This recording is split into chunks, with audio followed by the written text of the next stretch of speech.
इस खबर के प्रायोजक हैं इंडियन ऑयल पेट्रोल पंप, पता रौनापार बाजार, आजमगढ़। प्रोप्राइटर डॉक्टर हरिंदर सेठ व अजय सेठ। आपके रौनापार बाजार में जल्द ही खुल रहा इंडियन ऑयल पेट्रोल पंप। क्या उसका संदेश? देखिए, अगर हम परिणाम कर्नाटक का देखें और उत्तर प्रदेश का निकाय के चुनाव को देखें, वहाँ जनता ने परिणाम ऐसा दिया है कि भारतीय जनता पार्टी देश से बाहर जाएगी। और जो निकाय चुनाव में थे, अधिकारियों ने अगर बेईमानी न की होती और जिस तरीके से जगह जगह से सूचनाएं मिल रही हैं, अधिकारी खुलेआम हस्तक्षेप कर रहे थे।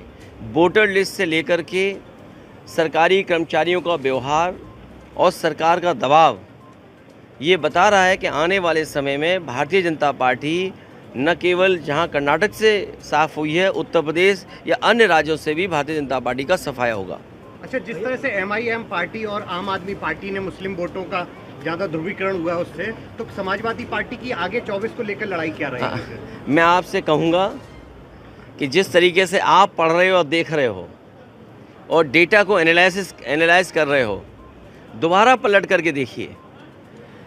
कई बार भारतीय जनता पार्टी सीधे लड़ती है और कई बार भारतीय जनता पार्टी कुछ दलों को आगे करके लड़ती है।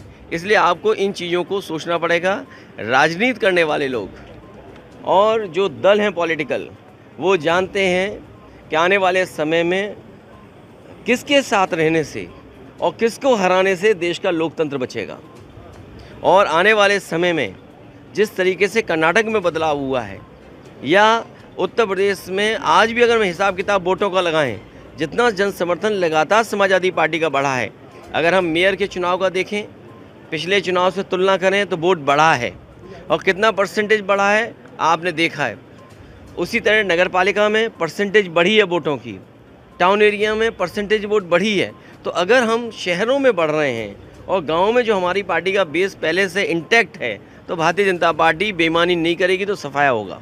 जिस तरह से मोदी सरकार के 9 वर्ष पूरे हो रहे हैं, उसके उपलक्ष्य में पूरे देश प्रदेश में कार्यक्रम करने जा रही, जनसभाएं करके लोगों को नीतियां बताई जा रही। देखिए, 9 वर्ष में 9 महीने में ये वो संख्या है जिससे कुछ बदलाव दिखता है।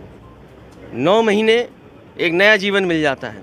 ये 9 वर्ष की उपलब्धि बता रहे हैं। इनसे बताओ कि जो बुनियादी सवाल थे वो वही के वही हैं कि नहीं है। महंगाई चरम सीमा पर है, क्या बेरोजगारी चरम सीमा पर नहीं है? और फिर अधिकारियों का कितना पॉलिटिसाइज करोगे आप? जो पार्टी अपने आप को ये कहती थी कि हम अधिकारियों को पॉलिटिसाइज नहीं करते, अधिकारी बड़ी संख्या में भारतीय जनता पार्टी के कार्यकर्ता बनकर के काम कर रहे हैं। तो क्या लग रहा है कि जनता की समस्याओं को लेकर खड़े उतर पाए हैं सरकार? देखिए, आपको याद होगा धुएं के लिए सुप्रीम कोर्ट को हस्तक्षेप करना पड़ा और इस देश के वो प्रधानमंत्री हैं या वो बीजेपी है जिसने सबसे ज़्यादा झाड़ू उठाया। और आज हम डीजल पेट्रोल जो खरीदते हैं उसमें सब में स्वच्छ भारत के लिए अब सेस लगता है।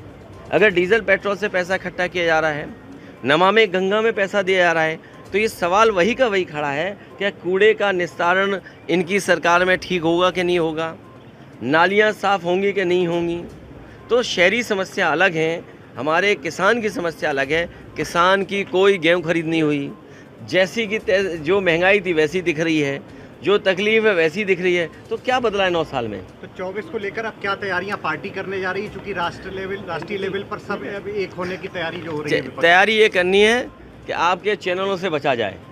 एक आखिरी सवाल ये है, जिस तरह और से आपके प्रचार से बचा जाए। जिस तरह से बीजेपी पूरे प्रदेश में जहां जहां सीटें हारी उसको लेकर समीक्षा कर रही है और वहां की जो सांसद विधायक उनसे रिपोर्ट कार्ड मांग रही है, आखिर हारे क्यों? उन्हें समीक्षा इस बात की करनी चाहिए थी कि उन्होंने कितने अधिकारियों से बेईमानी कराई।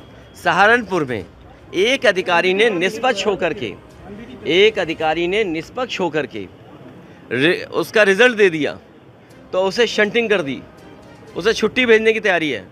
और तमाम अधिकारी ऐसे हैं जो बीजेपी के लिए काम करते रहे, काउंटिंग से लेकर के काउंटिंग के बाहर स्थलों पे। और पत्रकार साथियों, आप सब वो बातें जानते हो, क्या छिपाए आपसे। अगर हमारी ये वीडियो पसंद आई हो तो लाइक और शेयर ज़रूर करें और हाँ, हमें सब्सक्राइब और फॉलो करना ना भूलें।